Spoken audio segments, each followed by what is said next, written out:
할렐루야. 이 오후 시간에도 하나님 마땅히 예배드림이 맞습니다. 주님 앞에 나오신 모든 여러분들이 복이 있습니다. 근데 왜 이렇게 복 없는 사람들처럼 이렇게 앉아 계세요? 오늘도 싸우시고 나오셨습니까? 오전도 그러시던데. 여러분들 MBTI 아십니까? 모르세요? 아무 대답을 안 하시네. MBTI 아세요? MBTI 모르시는 분들 위해서 제가 간략하게만 말씀드리겠습니다. 이게 쉽게 말해서 성격 검사인데요. 내가 외형적인 사람인지, 내향적인 사람인지, 아니면 내가 이성적인 사람인지, 아니면 좀 감성적인 사람인지, 내가 좀 즉흥적인 사람인지, 아니면 계획적인 사람인지, 이런 것들을 좀 내가 어떤 사람인지 구체적이면서 심플하게 알 수 있게 해주는 성격 검사가 MBTI 검사예요. 이게 한국에서만 유행하는 게 아니라 전 세계적으로 유행하고 있습니다. 여러분, MBTI 유행하기 이전에 사람들 내 성격이나 다른 사람 성격 파악하려고 여러분들 뭐 물어본 줄 아세요? 기억나세요? 혈액형. 혈액형 물어봤죠. A형이면 뭐예요? 소심한 거예요. 그죠? B형은요? 나쁜 남자. 이기적인 남자. B형 남자친구라는 영화도 있었죠.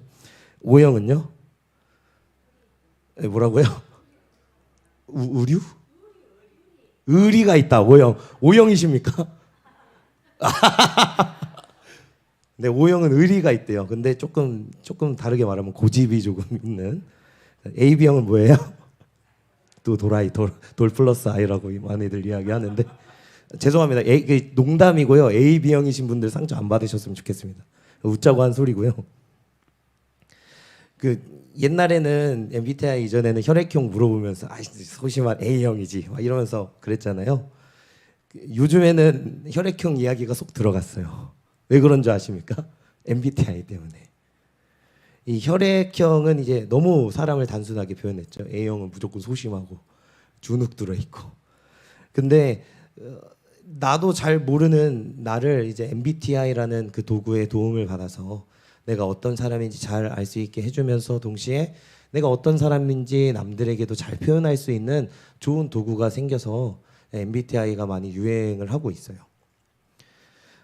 이처럼 여러분, 세상 사람 거의 모든 사람들은요, 나 자신이 어떤 사람인지, 또 나의 정체성이 무엇인지 굉장히 관심이 많습니다.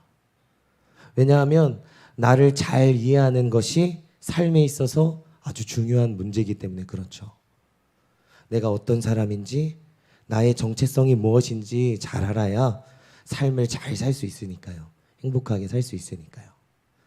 그런데 여러분, 세상 사람들은 내가 어떤 사람인지, 나의 정체성이 뭔지, 내가 누구인지 결정하는데 MBTI 도움에 많이 받습니다. 그리고 이것을 아주 맹신하는 사람이 있어요. 맹신은 좋지 않습니다. 맹신하는 사람들도 있는데요. 그러나 여러분, 그리스도인들은요, MBTI 도움 받을 수도 있어요. 나 자신이 누군지 조금의 도움을 받아도 되긴 합니다. 그런데 그리스도인들, 하나님의 백성의 정체성은요, MBTI로 결정될까요? 결정되지 않을까요? 결정되지 않아요. 하나님의 백성의 정체성은요, MBTI 같은 걸로 결정되지 않아요. 하나님의 백성은, 그리스도인들은 무엇으로 그 정체성을 알 수 있을까요? 무엇으로 그 정체를 판단할 수 있을까요? 오늘 저와 여러분들은 이 말씀을 나눠보려고 합니다. 여러분, 제 얘기 잘 들리시죠? 네, 목이 조금 그래서 걱정이 좀 되는데, 세상 사람들은 자기가 생각한 대로 내가 어떤 사람인지 나 자신을 생각해보고 내가 선택한 MBTI 질문지에 따라서 이 답변이 나왔으니까 나는 이런 사람이구나, 나는 이런 성격을 가지고 있는 사람이구나 판단합니다. 그러나 하나님의 백성의 정체성은요, 나 자신의 생각과 성향으로 결정되지 않습니다. 나는 예수님 믿으니까 나는 하나님의 백성이야. 나는 교회 다니니까 그리스도인이야. 이렇게 말하고 생각한다고 해서 그게 그렇게 결정되는 건 아니라는 것입니다. 그렇다면 하나님의 백성, 거룩한 기독교인의 정체성은 무엇으로 비롯이 될까요? 무엇이 저 사람은 기독교인이야. 아, 저 사람은 하나님의 거룩한 백성이야. 라고 알 수 있게, 무엇이 그것을 알 수 있게 할까요? 그것은 여러분, 오늘 저와 여러분들이 읽은 출애굽기를 볼 때 알 수 있습니다. 하나님의 백성의 정체성을 바로 알기 위해서는 출애굽기를 봐야 됩니다. 출애굽기에는 이스라엘의 민족의 두 가지 정체성이 드러나고 있습니다. 그리고 이 두 가지 정체성은요, 서로 극명하게 대비되고 있습니다. 말씀을 살펴보길 원하는데요, 전도사님 표 하나만 띄워주시겠습니까? 잘 보이십니까? 저희 맨 윗줄만 한번 읽어볼게요. 13절 14절만 읽어보겠습니다. 시작. 이스라엘 자손에게 이를 엄하게 시켜 어려운 노동으로 그들의 생활을 괴롭게 하니 곧 흙 이기기와 벽돌 굽기와 농사의 여러 가지 일이라. 그 시키는 일이 모두 엄하였더라. 여러분, 저 때문에 잘 안 보이시죠? 여러분들, 제가 한 3가지 말씀을 추렸는데요, 사실 더 많이 나옵니다. 자, 여기서 공통된 단어가 어떤 게 등장하고 있죠? 어떤 공통적인 단어가 등장하는 것을 볼 수 있죠? 일과, 제가 색으로 표시해놨죠? 노동이라는 단어와 일이라는 단어에 제가 표시를 해뒀습니다. 일, 노동, 이 단어가 계속 등장하고 있습니다. 여러분, 이 구절들은요, 이스라엘 백성이 애굽의 바로왕, 지금으로 말하면 파라오 밑에서 종살이하는 모습들을 보여주고 있는 구절들입니다. 출애굽기 초반부의 이야기들이에요. 여기서 이스라엘의 정체성은 무엇일까요? 이스라엘이 어떤 모습으로 보여지고 있습니까? 이들의 정체성이 무엇이에요? 노예예요, 노예. 이집트 노예입니다. 이스라엘 백성의 노예로서 억압받고 엄한 일을 하고 어려운 노동과 고된 일을 하며 살아가고 있는 파라오의 종들입니다. 이들의 가치는 그저 힘들게 노동하는 것밖에 없었습니다. 인격적으로 존중받는 것도 아니고 오직 고된 노동으로만 평가되는 노예의 모습이 이스라엘 백성의 정체성이었습니다. 그들은 파라오의 권세 아래에 있는 나약한 종들이었고 오직 파라오를 위한, 성경에 보니까 비돔과 람세스 궁전을 짓는 노예의 삶을 살고 있었습니다. 그러나 하나님께서는 그들의 정체성을 그저 노예로, 파라오의 종으로 두는 것을 원하지 않으셨습니다. 하나님께서는 이스라엘 백성의 부르짖음을 들으시고 모세를 통하여서 그들을 구원하시기로 결정하셨습니다. 그리고 이스라엘을 구출하는 그 과정 속에서 그들의 정체성을 다시 재정의하는 것을 성경을 통해 확인할 수 있습니다. 다음 표를 보여주세요. 총 8가지의 말씀입니다. 맨 윗 12절만 읽어보겠습니다. 시작. 하나님이 이르시되 내가 반드시 너와 함께 있으리라. 내가 그 백성을 애굽에서 인도하여 낸 후에 너희가 이 산에서 하나님을 섬기리니 이것이 내가 너를 보낸 증거니라. 아멘. 다음 표도 한번 보여주세요. 총 8가지의 말씀을 제가 뽑아놨습니다. 자, 여기서도 공통적으로 등장하는 단어가 있습니다. 똑같이 색으로 표현해뒀습니다. 그 단어가 무엇이죠? 섬기다. 섬기다. 하나님께서는 지금 힘든 노동을 하고 고된 노역을 하는 이스라엘 백성들을 구원하기로 작정하셔서 더 이상 파라오의 종으로 남는 것이 아니라 하나님을 섬기는 백성으로, 하나님만 예배하는 거룩한 백성들로 이스라엘 백성들을 부르시고 계시다는 것입니다. 저와 여러분이 여기서 자세하게 살펴봐야 할 말씀은 바로 여기서 나온 섬김이라는 단어와 아까 저희가 초반에 봤던 노동이라는 단어입니다. 이스라엘 백성들이 바로왕, 이집트의 권세 아래에 있을 때 그들은 그저 힘든 노역을 하는 노예들이었습니다. 그러나 그들이 하나님의 통치 아래에 있을 때 이스라엘 백성은 하나님을 섬기는 그분의 거룩한 백성으로 정체성이 바뀌는 것을 볼 수 있습니다. 이처럼 이스라엘이 노역했을 때와 하나님을 섬길 때는 서로 완전히 다르다는 것을 볼 수 있습니다. 그들의 삶의 행복과 만족, 모든 것이 확연하게 다르게 나타나고 있습니다. 근데 여러분, 이스라엘 백성이 바로의 노예로 있을 때와 하나님을 섬기는 예배자로 있을 때의 삶은 완전히 다르지만, 힘든 노역을 했다라는 이 단어와 하나님을 섬기다라는 이 단어는요, 히브리어로 같은 단어가 사용됐습니다. 다음 슬라이드 넘겨주세요.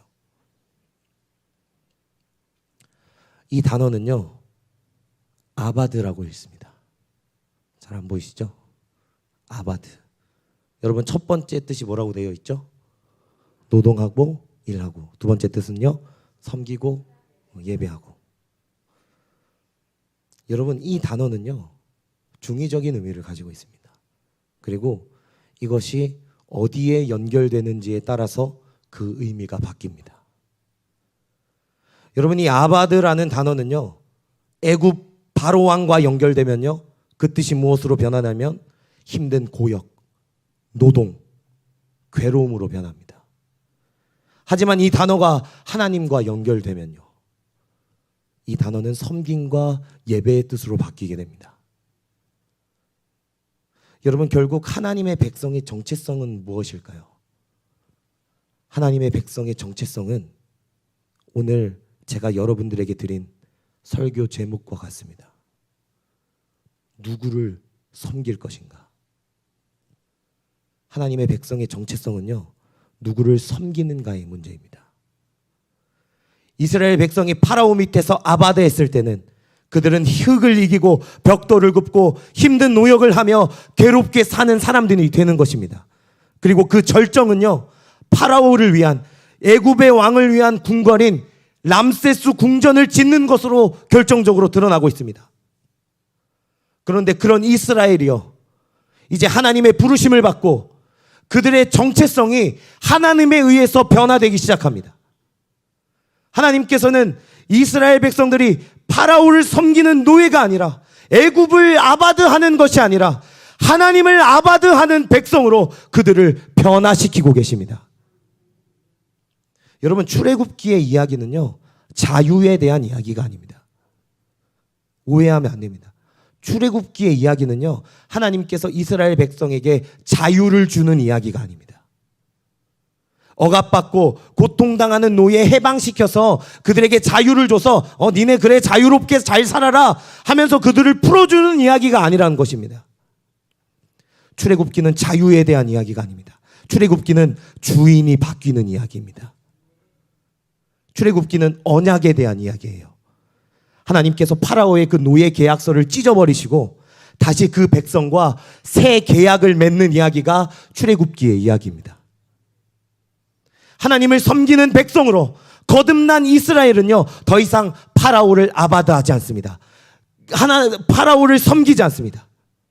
애굽의 여러 우상들에게 절하지 않습니다. 이제 그들은 하나님만을 섬기는 거룩한 백성으로 그 정체성이 새롭게 변화되는 것입니다. 할렐루야. 그들은 하나님의 백성으로서 언약을 맺고 하나님의 언약 백성으로서 앞으로 지켜야 할 율법을 실천하면서 또 하나님 앞에 제사를 드리는 모습으로 하나님을 이제 섬기며 예배하는 거룩한 백성, 예배자의 삶으로 정체성이 바뀌게 되는 것입니다. 그리고 이 하나님의 백성의 정체성의 절정이 어디서 드러나냐면요, 아까 제가 노역의 절정은 파라오를 위한 궁전을 지을 때 드러났다고 했습니다. 하나님의 백성의 절정은요, 어디서 드러나냐면 그들이 하나님의 성막을 지을 때 드러납니다. 여러분, 이스라엘 백성들이 노예로 있을 때는요, 이집트의 그 궁궐을 짓느라고 힘든 노역을 하고 강제로 아주 괴로워하면서 그 노동을 이어갔습니다. 하지만 그들이 하나님의 성막을 지을 때는요, 그들의 태도부터가 다릅니다. 모세가 이렇게 이야기했어요. 이스라엘 모든 백성들아, 여기서 에코 좀 넣어주면 좋은데 안 넣어주셔도 돼요. 이스라엘 백성들아, 각 지파별로 성막을 지어야 하니까 재료를 좀 갖고 와라. 그렇게 공표했어요. 근데 여기서 사람들이 어떻게 했을까요? 재료를 막 가져오는 거예요. 지파별로, 가정별로. 근데 이게 너무 많이 오는 거예요. 입이 오바가 됐어요. 필요 이상이 모였어요. 그래서 모세가 이제 그만 가져와도 된다고. 제 얘기 아닙니다. 성경에 기록되어 있습니다. 여러분, 이스라엘 백성들이 하나님의 성막을 지을 때는요, 자발적인 헌신과 기쁨으로 드렸어요. 이것이 차이입니다.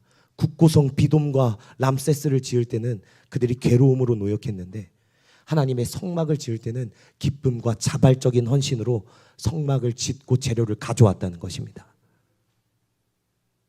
이렇듯 이스라엘 백성의 정체성은 이스라엘이 누구 밑에 있느냐, 누구를 섬기느냐, 누구를 아바드 하느냐에 따라서 그들의 정체성이 달라지게 되는 겁니다. 그들이 바로왕 밑에서 아바드하면 그들은 그냥 힘든 노역으로 괴로워하면서 사는 노예로 있어야 된다는 것입니다. 그러나 그들이 하나님께 아바드한다면요, 그들은 더 이상 괴로워하는 노예가 아니라 하나님을 섬기며 예배하는 참 행복을 누리는 행복자, 예배자로 변화된다는 것입니다. 이제 노예가 아니라 하나님을 예배하는 예배자로, 파라오를 섬기는 노예가 아니라 하나님을 예배하는 하나님의 거룩한 백성으로 거듭난다는 것입니다. 여러분, 저와 여러분들의 정체성도 마찬가지입니다. 저와 여러분의 정체성, 그리스도인, 기독교인의 정체성은 MBTI에서 나오지 않습니다. 저와 여러분들의 정체성은 말에서 나오지 않습니다. 저와 여러분의 정체성은 삶을 보면 알 수 있습니다. 저는 그래도 하나님의 백성이라고 생각하는데요. 나 그래도 교회 다니는데요. 11조 하는데요. 아닙니다. 그리스도의 정체성은 말에 있지 않습니다. 그렇게 생각한다고 해서, 그렇게 말한다고 해서 하나님의 거룩한 백성이 되는 것은 절대 아니라는 것입니다. 우리 구주 예수 그리스도께서 이렇게 말씀하셨습니다. 마태복음 7장 21절의 말씀입니다. 나더러 주여 주여 하는 자마다 다 천국에 들어갈 것이 아니요 다만 하늘에 계신 내 아버지의 뜻대로 행하는 자라야 들어가리라. 하나님의 거룩한 백성은 주여 주여 하는 자가 되는 것이 아닙니다. 하나님의 백성의 정체성은 삶에 있습니다. 세상의 뜻대로 바로 왕의 명령대로 사는 사람은 그저 바로의 노예, 세상의 노예일 뿐입니다. 그 사람은 세상 사람들에게는 부지런하다고 칭찬을 듣고 그 노동이, 내 헌신이 가족을 위한 숭고한 희생이라고 할지라도 내 일이, 내 노동이, 내 아바드가 하나님과 아무 상관이 없다면 그것은 그냥 힘든 노역으로, 괴로움으로 그칠 뿐입니다. 여러분, 저는 좀 더 여러분들에게 영적인 메시지를 전달하고 싶습니다. 바로 왕은요, 공중 권세를 다스리는 마귀라고 할 수 있습니다. 마귀는 여러분들을 향해 하나님과 상관없이 일하게 하고 바쁘게 하고 여러분들을 아주 열심히 노동하게 만듭니다. 그 노동은 이스라엘 백성이 파라오의 궁궐을 위해, 그렇게 그 궁궐을 짓기 위해 힘들게 노력했던 것처럼 그 노동은 하나님과 상관없는 마귀를 위해, 세상 자랑과 종욕과 만족을 위해 그저 괴롭게 지고 있던 무거운 짐인 것입니다. 그런데 우리 하나님께서는 세상 힘들게 땀 흘리고 괴로워하고 있던 이스라엘 백성들에게 선지자 모세를 보내주셔서 그들을 하나님의 백성 삼아주시고 그들을 구원해 주셨습니다. 이것은 영적으로요, 세상 힘들게 땀 흘리면서 그릇된 이치를 따라서 살아가고 있는 저와 여러분들에게 하나님께서는 모세보다 더 뛰어난 예수 그리스도를 보내주셔서 그 구원을 완성시키셨다는 것입니다. 그리고 하나님께서는 이스라엘 백성의 노예된 삶을 끊어버리시고 그들과 언약을 맺으셔서 하나님은 이스라엘의 하나님이 되고 이스라엘은 하나님의 거룩한 백성으로 다시금 새로운 관계가 맺어졌습니다. 이렇듯 하나님의 아들 예수 그리스도께서는 저와 여러분들이 지고 있던 모든 무거운 죄의 사슬과 짐을 끊어버리시고 하나님은 우리의 아버지가 되시고 우리는 그분의 자녀가 되는 권세가 주어진 것입니다. 할렐루야. 여러분, 이제 저와 여러분들은 선택의 기로에 놓여져 있습니다. 세상을 섬길 것인가, 하나님을 섬길 것인가? 세상을 아바드할 것인가, 하나님을 아바드할 것인가? 여러분, 하나님을 섬긴다는 것은 무슨 말일까요?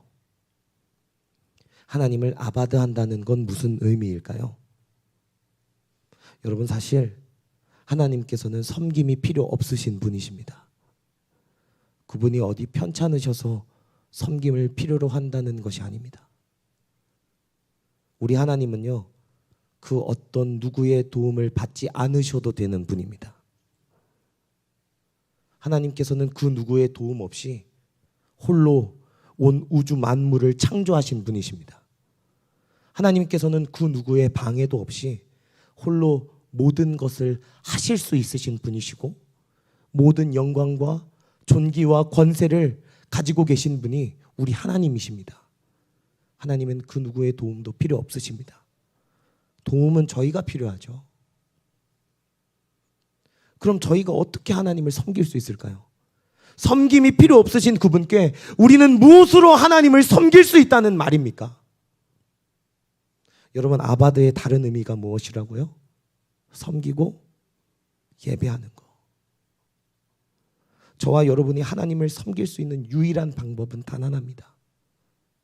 내 마음을 들여서 하나님을 예배하는 것밖에는 없습니다. 그냥 예배가 아니라요, 그냥 1시간 앉았다 가는 거 말고요, 하나님께서 원하시는 상한 심령으로 드리는 예배 말입니다. 여러분, 예배라는 이 단어를 오해하지 않으셨으면 좋겠어요. 예배는요, 일주일에 1시간 그 이상은 안 돼요. 하나님, 1시간 이상 너무 길어요. 못 앉아 있겠어요. 내가 딱 1시간만 앉았다 가겠습니다. 그 이상의 설교, 그 이상의 순서, 죄송합니다. 식사 준비하러 가야 됩니다. 다른 거 하러 가야 됩니다. 주님, 죄송합니다. 1시간 이상은 안 돼요. 여러분, 이거 예배 아닙니다. 예배 시간에 자꾸 중간에, 설교 중간에 제 앞을 지나가시는 분들, 예배 절대 아닙니다. 하나님 그 예배 안 받으십니다. 1시간쯤 내가 앉아 있을 수 있다. 내가 1시간쯤은 하나님 위해서 앉겠다. 내가 잠깐은, 하나님 내가 잠깐은 그래요, 내가 관심을 좀 드려드리겠습니다. 하나님께서 그 예배 필요로 하지도 않으시고 받지도 않으십니다. 하나님께서는 그런 예배를 멸시하십니다. 그 문을 닫으라고 이야기하십니다. 여러분, 하나님을 섬긴다는 건요, 하나님을 예배한다는 건요, 결코 그런 게 아닙니다. 엄중한 것이고 진중한 것이며 사랑이 있는 것이고 경외가 있는 것입니다. 예배란 그런 것입니다.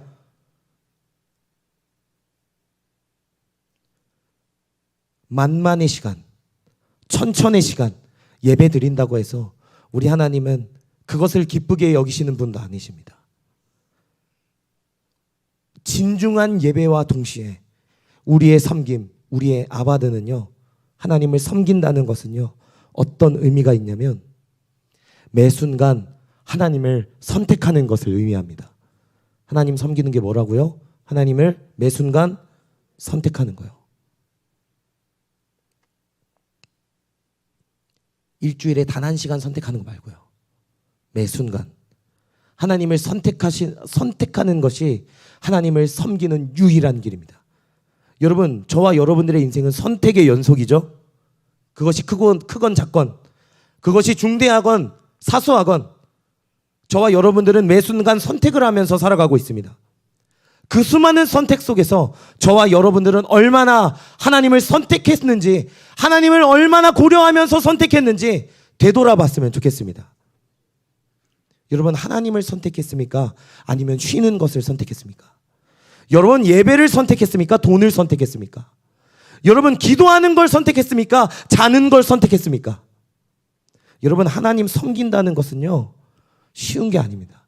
하나님의 법도를 선택하는 겁니다. 하나님을 예배한다는 건 하나님을 매 순간 선택한다는 것을 의미합니다. 우리 사랑하는 성도 여러분, 저와 여러분은 하나님을 선택하는 거룩한 예배자가 되길 주님의 이름으로 간절히 소망합니다. 내 인생의 수많은 선택의 갈래 속에서 하나님을 예배하는 것을 택하는 그리스도인이 되시길 주님의 이름으로 기원을 드립니다.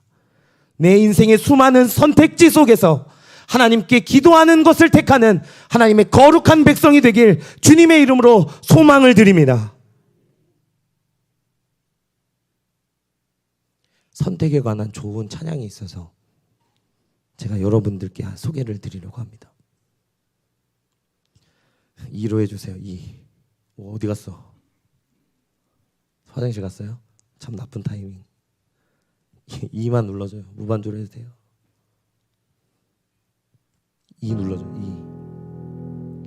2. 전사님, 제가 그 청년의 기도라고 밑에 해놨거든요. 그 가사 좀 띄워주세요. 띄워주셨네. 내게 주신 모든 것 주께 감사드리며 많은 재물보다 더 복음을 선택하고 화려한 길 아니라 진리의 길을 걷는 거룩한 주 예수의 제자 되게 하소서. 불의로 얻는 복은 당당히 포기하고 하나님 보시기에 정결한 그릇 되어 이 땅에 날 보내신 하나님의 뜻대로 주 영광 위에 사는 제자 되게 하소서. 때론 연약해져도 방황 않게 하소서. 세상 험한 파도에 낙심하게 하소서. 이 땅에 시절 지날 때 날 부르신 주님 뜻대로 하나님 예배하는 삶, 복음을 전하는 삶, 그렇게 살길 기도합니다.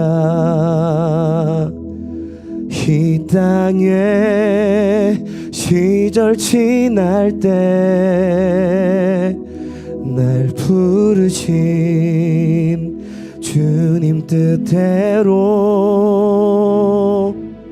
하나님 예배하는 삶, 복음을 전하는 삶, 그렇게 살길 기도합니다.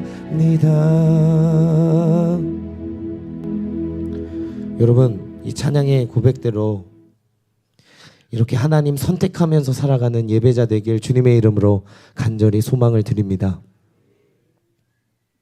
여러분, 하나님을 선택하며 하나님을 섬기며 하나님을 아바드하면서 살아가면요, 하나님께서는 반드시 저와 여러분들에게 이런 복을 선물로 주신다고 약속하셨습니다. 우리 다 함께 이 말씀을 한번 보겠습니다. 출애굽기 23장의 말씀입니다. 23장 25절에서 28절의 말씀 다 한 목소리로 읽어보겠습니다. 시작. 네, 하나님,